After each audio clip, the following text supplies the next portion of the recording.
नमस्कार बंधुगण आज क्षुद्र भिडियो आपण मानक स्वागत। बंधुगण 14 जानुआरी बुधवार दिन पड़वा जाऊँगी पवित्र मकर संक्रांति। तेबे आपण माने एही पवित्र संक्रांति रे करनियंतु एक मुठी लुणर एही महा उपाय आपणक घर को धन आसीबार समस्त मार्ग खोली जिवो। ता सहित आपणकर भाग्य एते मात्रा रे परिवर्तन होई जिवो जे आपण निजे मध्य कल्पना करि पारिबे नाही एवं हस खुशी रे पूरी उठिबो आपणक घर परिवार। ता सहित आपणक मनरे जहाँ भी किछि मनस्कामना रहिथिला ताहाकु मध्य माँ लक्ष्मी एवं नारायण खूब शीघ्र पूरण करदेवे। जेमिति कि आपण माने जानिचंती आमर सनातन धर्म रे संक्रांतिर बहुत अधिक महत्व रही थाए एवं लक्ष्मी नारायण को मध्य एही शुभ दिनटी समर्पित करा जाइछि। ता सहित चलित वर्ष एही मकर संक्रांतिटी बुधवार रे पड़िबाकु जाउछि जहा कि आपण मानक निमंते एहा गोटी सुवर्ण सुजोग अटे। बंधुगण पवित्र मकर संक्रांति दिन अनेक प्रकारर शुभ जोगर संगठन हेबा पाई जाउछि। तेणु जेउ व्यक्ति माने एही पवित्र मकर संक्रांति रे एक मुठी लुणर एही महा उपायटी को करि नेउछंती तेबे सेमानंकर भाग्य रे केवल लाभ ही लाभ देखा देबो। बंधुगण मु आपण मानकु वीडियोर आगरे कहि रखिबी जे लुणर केउ उपायटी केउ समय रे करिबा द्वारा आपण मानकु सेथिरु 100% लाभ मिली पारिबो। सेथिपाई जेउ माने भी एही वीडियोटी को देखुचंती सेमानंकर फायदा निमंते वीडियोटी को स्किप न करी शेष पर्यंत निश्चय देखंतु। जदि आपण माने वीडियोटी को स्किप करि देबे तेबे आपणक जीवन रे उन्नति निमंते किछि गुरुत्वपूर्ण कथा को आपण माने हराई देबे एवं आपण माने सही उपाय गुडी को भल भाबरे बुझी पारिबे नाही। तेबे बंधुगण जदि आपण माने वीडियोटी को ए पर्यंत लाइक करि नाहंती तेबे वीडियोटी को लाइक करी कमेंट बॉक्स रे जय माँ लक्ष्मी अवश्य लिखि दियंतु एवं चैनलटी रे नुआ थिले चैनलटी को सब्सक्राइब करि दियंतु। बंधुगण जदि आपण माने बहुत बड़ बड़ पूजा पाठ करि नेबा परे भी आपणकर मनस्कामना पूरण हेउ नाही किंबा आपणक घर को धन आसु नाही तेबे आपण माने एही पवित्र मकर संक्रांति दिन एक मुठी लुणर एही महा उपायटी को थरे मात्र करी कि देखंतु। एही उपायटी को थरे करि नेबा द्वारा माँ लक्ष्मी सहित प्रभु श्री नारायणंकर आशीर्वाद आपणक उपरे एवं आपणक परिवार उपरे वर्षा हेबो। ता सहित आपणकर समस्त मनस्कामना मध्य खूब शीघ्र पूरण होई जिवो।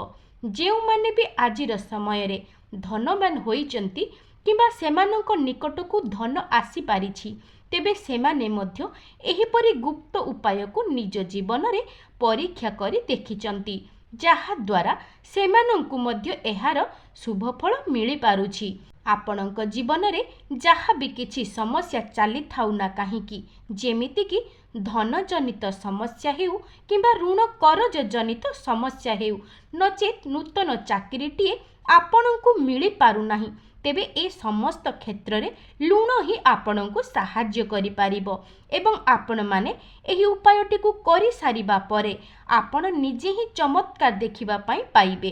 तेबे बंधुगण चलित वर्षर एही पवित्र मकर संक्रांतिटी बुधवार दिन पड़िथिबा हेतु आपण माने माँ लक्ष्मी सहित प्रभु श्री नारायणंकर आशीर्वाद को एका साथी रे प्राप्त करि पारिबे एवं आपण माने जानिले आश्चर्य हेबे जे जेउ व्यक्ति उपरे माँ लक्ष्मी एवं प्रभु श्री नारायणंकर आशीर्वाद रही थाए सेही व्यक्ति ता जीवन रे बहुत उन्नति करिबा सहित तार परिवार को मध्य सुख शांति रे रखि पारि थाए।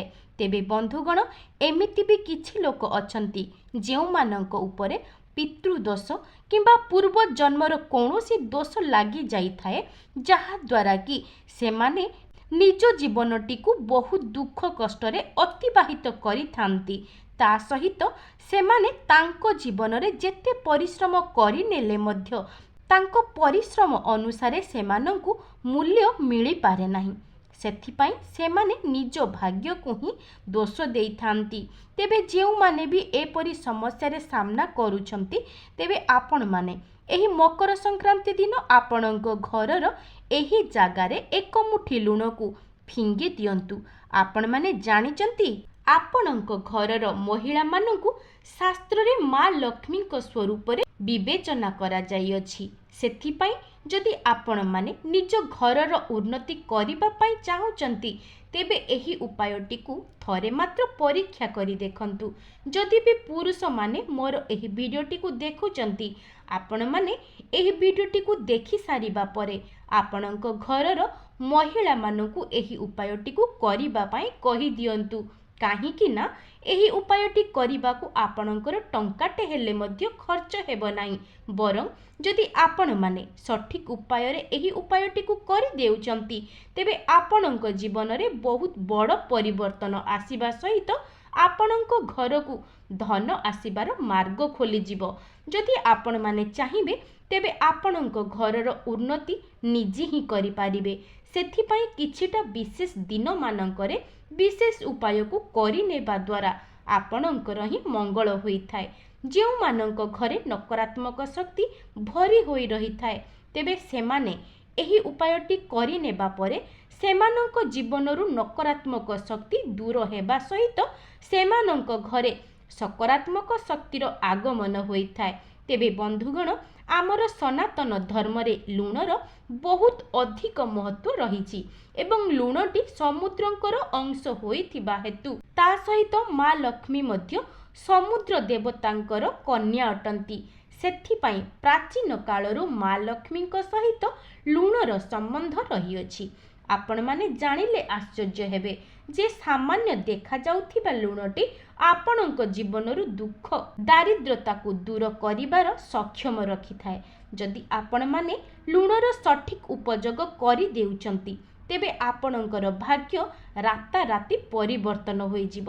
ଯଦି ଆପଣମାନେ ମଧ୍ୟ ମା ଲକ୍ଷ୍ମୀଙ୍କର ଏବଂ ପ୍ରଭୁ ଶ୍ରୀ ନାରାୟଣଙ୍କର ଆଶୀର୍ବାଦକୁ ଏକା ସାଥିରେ ପାଇବା ପାଇଁ ଚାହୁଁଛନ୍ତି ଏବଂ ଆପଣଙ୍କ ଜୀବନରୁ ଦୁଃଖ ଦାରିଦ୍ର୍ୟତାକୁ ଦୂର କରିବା ପାଇଁ ଚାହୁଁଛନ୍ତି, ତେବେ ଆପଣମାନେ 14 ଜାନୁଆରୀ ବୁଧବାର ଦିନ ଏକ ମୁଠି ଲୁଣର ଏହି ଚମତ୍କାରୀ ଉପାୟଟିକୁ ଥରେ ମାତ୍ର ପରୀକ୍ଷା କରି ଦେଖନ୍ତୁ।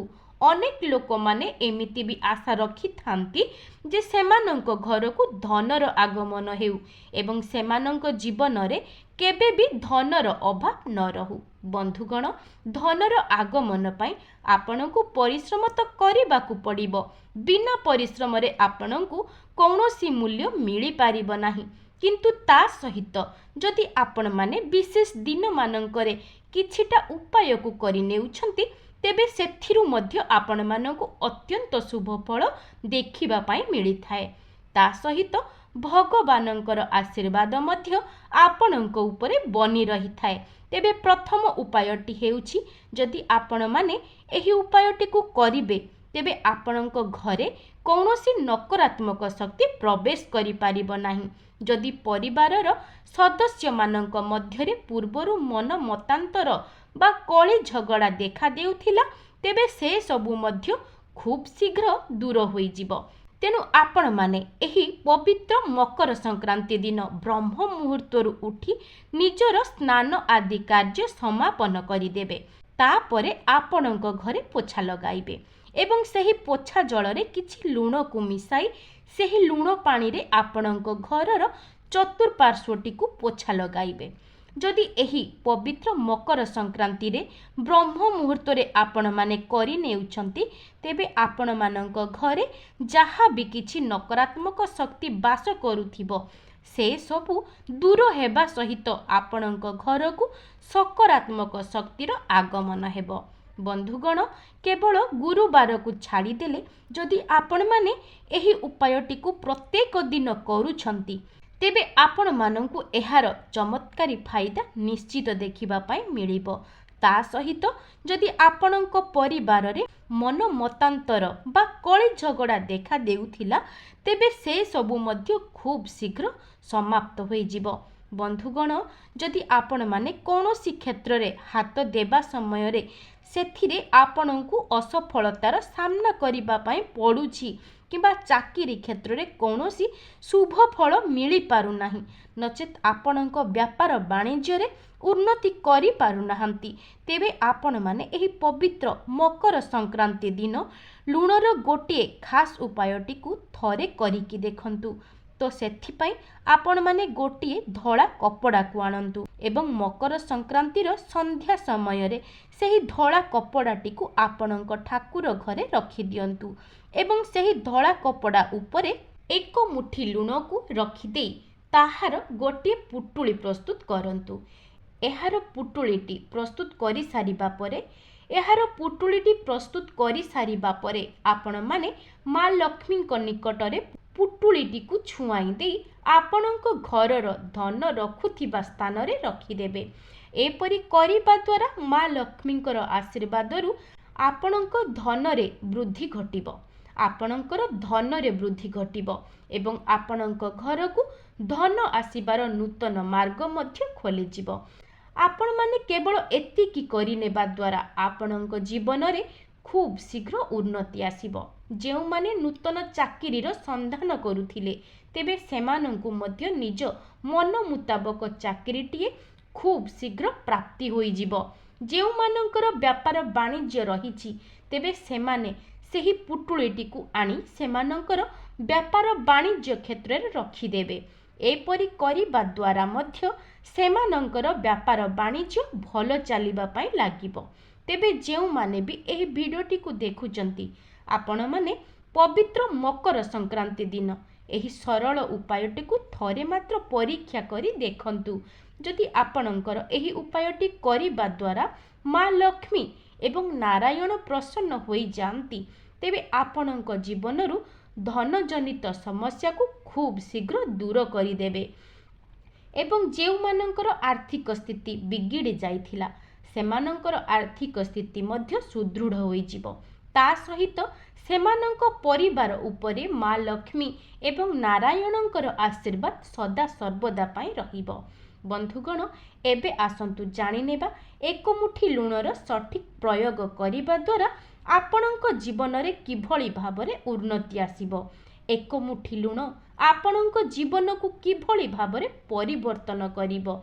जदि कौनसी जगारे आपणंकर पैसा फसी जाइथिला किंबा पैसाटी आपणंक निकट को आसु नथिला तेबे आपण माने एही उपायटी करि नेबा परे धनटी आपणंक आड़को आकर्षित होई आसीबो एवं आपणंकर पैसा चिंता संपूर्ण दूर होई जिवो।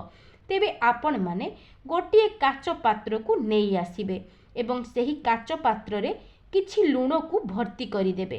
तापरे सेही लुण पात्रटी को नेई आपणंकर बाथरूम रे रखिदेबे। ध्यान रखिबे आपण माने मकर संक्रांतिर संध्या समय रे एही उपायटी को करिबा पई काहेकि ना समस्त देवा देवी माने संध्या समय रे मर्त्य मंडल रे वितरण करिथांती। आपण माने संध्या समय रे एही उपायटी करिबा द्वारा आपणंक घर को सकारात्मक शक्तिर आगमन होइथाय एवं समस्त नकारात्मक शक्ति आपणंक घर छाड़ी चली जाइथांती।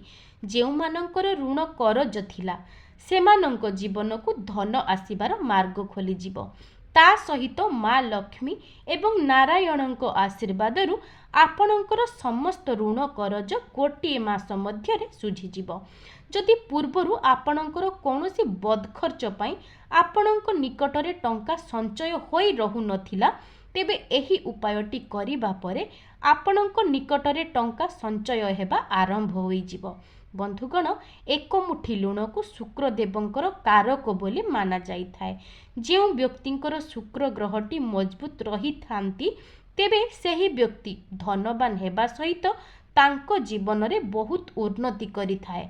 जदि आपण माने भी आपणक शुक्र ग्रह को मजबूत करिबा पई चाहुचंती तेबे आपण माने एही पवित्र मकर संक्रांतिर संध्या समय रे अर्थात 7टा रु 8टा मध्य रे गोटे लाल कपड़ा को प्रस्तुत करिवे। तेबे आपण माने सेही लाल रंगर कपड़ाटी को नहीं आपणक ठाकुर घरे बिछाई देबे। एहा परे एक मुठी लुण को सेही लाल कपड़ा उपरे रखी माँ लक्ष्मी निकटरे गोटे दीप को प्रज्वलन करिवे। तापरे सेही दीपटी को प्रज्वलन करि सारिबा परे ସେହି ଲୁଣର ଗୋଟିଏ ପୁଟୁଳିକୁ ପ୍ରସ୍ତୁତ କରିବେ ଏବଂ ତାକୁ ମା ଲକ୍ଷ୍ମୀଙ୍କ ନିକଟରେ ଛୁଆଇଁ ଦେଇ ଶୋଇବା କକ୍ଷରେ ନେଇ ରଖିଦେବେ। ଏହାକୁ କରିବା ଦ୍ୱାରା ଆପଣଙ୍କର ଶୁକ୍ର ଗ୍ରହ ମଜବୁତ ହୋଇଯିବେ। ତା ସହିତ ମା ଲକ୍ଷ୍ମୀଙ୍କର ସ୍ଥିର ବାସ ଆପଣଙ୍କ ଘରେ ସଦା ସର୍ବଦା ପାଇଁ ରହିବ। ଯଦି ପୂର୍ବରୁ ଆପଣଙ୍କୁ କୌଣସି କାର୍ଯ୍ୟରେ ଲାଭ ମିଳିପାରୁନଥିଲା, ତେବେ ଏହି ଉପାୟଟି କରିବା ପରେ 100% ଲାଭ ଆପଣଙ୍କୁ ମିଳିବ। ବନ୍ଧୁଗଣ, ମୁଁ ଆପଣମାନଙ୍କୁ ଲୁଣର ଗୋଟିଏ ରାମବାଣ ଉପାୟ କହି ରଖୁଛି, ଯାହାକୁ କରିବା ଦ୍ୱାରା ମା ଲକ୍ଷ୍ମୀଙ୍କ ସହିତ ନାରାୟଣଙ୍କ ଆଶୀର୍ବାଦ ଆପଣଙ୍କ ପରିବାର ଉପରେ ସଦା ସର୍ବଦା ପାଇଁ ରହିବ। ସେଥିପାଇଁ ଆପଣମାନେ ଏହି ପବିତ୍ର ମକର ସଂକ୍ରାନ୍ତିର ସନ୍ଧ୍ୟା ସମୟରେ ଏକ ମୁଠି ଲୁଣକୁ ନେଇଯିବେ ଏବଂ ସେହି ଲୁଣଟିକୁ ନେଇ ଆପଣଙ୍କ ଘରର ମୁଖ୍ୟ ଦ୍ୱାର ସାମ୍ନାରେ ଛିଡ଼ା ହୋଇଯିବେ। ଏହାପରେ ଆପଣଙ୍କ ମୁହଁ ରହିବ ଘରର ବାହାର ଦିଗକୁ ଏବଂ ସେହି ଲୁଣଟିକୁ ଧରି ଆପଣଙ୍କ ମନରେ ଯାହା ବି କିଛି ମନସ୍କାମନା ରହିଥିବ, ଏହାକୁ କହିନେବା ପରେ ସେହି ଲୁଣଟିକୁ ଆପଣଙ୍କ ଘରର ବାହାରକୁ ଫିଙ୍ଗି ଦିଅନ୍ତୁ। ଏପରି କରିବା ଦ୍ୱାରା ଆପଣଙ୍କର ମନସ୍କାମନା ପୂରଣ ହେବା ସହିତ ଆପଣଙ୍କ ଘରେ ଯାହା ବି କିଛି ନକାରାତ୍ମକ ଶକ୍ତି ରହିଥିବ, ତେବେ ସେସବୁ ମଧ୍ୟ ଦୂର ହୋଇଯିବ। ଏବଂ ସେହି ଲୁଣଟିକୁ ଫିଙ୍ଗିବା ପୂର୍ବରୁ ମା ଲକ୍ଷ୍ମୀଙ୍କୁ ଜଣେଇବେ ଯେ ମା ଲକ୍ଷ୍ମୀ, ଆପଣ ମୋ ଘରେ ସ୍ଥିର ଭାବରେ ବାସ କରନ୍ତୁ। ଏପରି କହିନେବା ପରେ ସେହି ଲୁଣଟିକୁ ଆପଣ ଘରର ମୁଖ୍ୟ ଦ୍ୱାରର ବାହାରକୁ ଫିଙ୍ଗିଦେବେ। ଏପରି କରିବା ଦ୍ୱାରା ଆପଣଙ୍କ ଘରକୁ ଧନର ଆଗମନ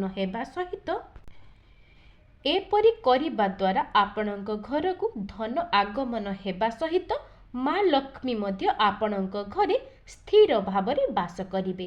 ଯଦି ପୂର୍ବରୁ ଆପଣଙ୍କ ଘରେ ଅଭାବ ଲାଗି ରହିଥିଲା, ତେବେ ଏହି ଉପାୟଟି କରିବା ପରେ ଆପଣଙ୍କ ଜୀବନରୁ ବର୍ଷ ବର୍ଷର ଦୁଃଖ ଦାରିଦ୍ର୍ୟତା ଦୂର ହେବା ସହିତ ଆପଣଙ୍କ ନିକଟକୁ ଧନ ଆସିବାର ମାର୍ଗ ଖୋଲିଯିବ।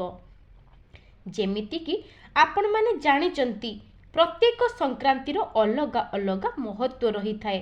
ଚଳିତ ବର୍ଷର ଏହି ମକର ସଂକ୍ରାନ୍ତିଟି ଆପଣମାନଙ୍କ ନିମନ୍ତେ ଏକ ସୁବର୍ଣ୍ଣ ସୁଯୋଗ ଅଟେ ଏବଂ ଆପଣମାନେ କିଛିଟା ଉପାୟକୁ କରିନେବା ଦ୍ୱାରା ଆପଣଙ୍କର ହିଁ ମଙ୍ଗଳ ହେବ। ତେବେ ବନ୍ଧୁଗଣ, ଆଉ ଗୋଟିଏ ଉପାୟ, ଯଦି ଆପଣଙ୍କ ଘରର କୌଣସି ସଦସ୍ୟମାନେ ରୋଗାଗ୍ରସ୍ତ ଅଛନ୍ତି କିମ୍ବା ନଜର ଦୋଷରେ ପୀଡ଼ିତ ଅଛନ୍ତି, ତେବେ ଆପଣମାନେ ଏହି ମକର ସଂକ୍ରାନ୍ତି ଦିନ ଗୋଟିଏ ଲାଲ କପଡ଼ାକୁ ପ୍ରସ୍ତୁତ କରି ସେଥିରେ କିଛି ଲୁଣକୁ ରଖିଦେବେ। ଏହାପରେ ସେହି ଲୁଣର ପୁଟୁଳିଟିକୁ ବହ୍ନେଇ ଦେଇ ଯେଉଁ ବ୍ୟକ୍ତି ରୋଗାଗ୍ରସ୍ତ ଅଛନ୍ତି କିମ୍ବା ନଜର ଦୋଷରେ ପୀଡ଼ିତ ଅଛନ୍ତି, ସେହି ବ୍ୟକ୍ତିଙ୍କର ମୁଣ୍ଡଠାରୁ ଆରମ୍ଭ କରି ଗୋଡ଼ ପର୍ଯ୍ୟନ୍ତ ଏପରି 7 ଥର ବୁଲାଇ ଆଣିବେ। ଏହାପରେ ସେହି ଲୁଣର ପୁଟୁଳିଟିକୁ ନେଇ କୌଣସି ପ୍ରବାହିତ ଜଳରେ ତା ପରଦିନ ଭସାଇ ଦେବେ। କେବଳ ଏତିକି କରିନେବା ଦ୍ୱାରା ସେହି ବ୍ୟକ୍ତିଟି ରୋଗରୁ ମୁକ୍ତ ହେବା ସହିତ ନଜର ଦୋଷରୁ ମଧ୍ୟ ମୁକ୍ତି ପାଇପାରିବେ। ଆପଣମାନେ ହୁଏତ ବିଶ୍ୱାସ କରିବେ ନାହିଁ, ସେହି ପୁଟୁଳିର ଏତେ ମାତ୍ରାରେ ଚମତ୍କାରୀ ଶକ୍ତି ରହିଛି ଯେ ସେହି ବ୍ୟକ୍ତିର ନଜର ଦୋଷକୁ ନିଜ ଆଡ଼କୁ ଆକର୍ଷିତ କରିଥାଏ ଏବଂ ସେହି ବ୍ୟକ୍ତିଙ୍କର ଜୀବନକୁ ସକାରାତ୍ମକ ଶକ୍ତିରେ ଭରି ଦେଇଥାଏ। ତେବେ ବନ୍ଧୁଗଣ, ଏହା ତ ଥିଲା ଲୁଣର କିଛିଟା ବିଶେଷ ଉପାୟ, ଯାହାକୁ ଆପଣମାନେ ଏହି ପବିତ୍ର ମକର ସଂକ୍ରାନ୍ତିରେ କରିନେବା ଦ୍ୱାରା ଆପଣଙ୍କ ଜୀବନରେ 100% ପରିବର୍ତ୍ତନ ଆସିବ। ବନ୍ଧୁଗଣ, ଯଦି ଆପଣମାନଙ୍କୁ ଭିଡ଼ିଓଟି ଭଲ ଲାଗିଥାଏ, ତେବେ ଭିଡ଼ିଓଟିକୁ ଲାଇକ୍ କରି କମେଣ୍ଟ ବକ୍ସରେ ଜୟ ମା ଲକ୍ଷ୍ମୀ ନିଶ୍ଚୟ ଲେଖିଦେବେ। ଆଜି ପାଇଁ ରହୁଛି, ନମସ୍କାର।